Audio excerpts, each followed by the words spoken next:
This is a dominant position. This is a dominant position. This is a dominant position.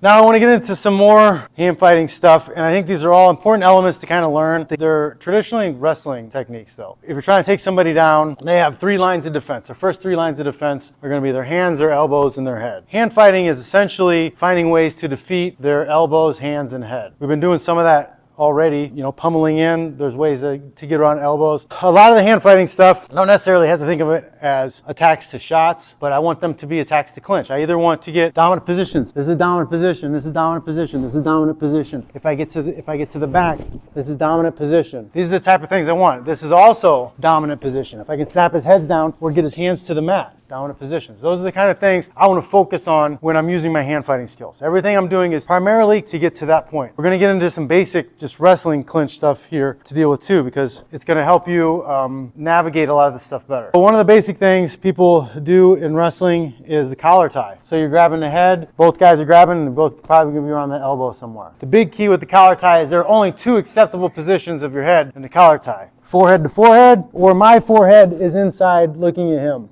That's it. A lot of people will be here, ear to ear. This is wrong. Don't ever do this. Don't ever be ear to ear. If you're ear to ear, your positions are equal, but you're equally blocked off. I can't really shoot, and neither can he. This is a stalling position because you're not getting anything done. If you're forehead to forehead, at least you're neutral. You can at least see, you can at least get around things to attack, you can defend things. Superior head position. Now, I can look and see everything, I can attack everything, but if he shoots or attacks me, he has to come through my head. So my first line of defense is established. One of the basic things we can do with this collar tie is taking the collar tie off, getting rid of the collar tie. So what I'm going to do here, first thing is I'm going to shrug my shoulders. Because shrugging my shoulders, look how it makes the space smaller around my neck and head. So that simple thing of just shrugging my shoulders makes it a lot harder for him to control. From here, I go from my hand to his wrist, and I'm not going to push necessarily and bench press it, but I'm walking it forward.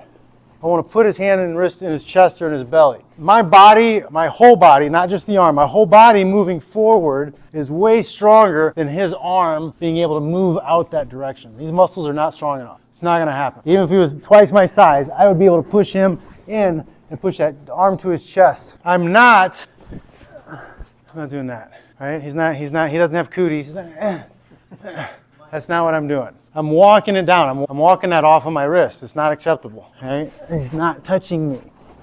You guys got that? Simple, basic straight ahead technique. 1, 2, 3.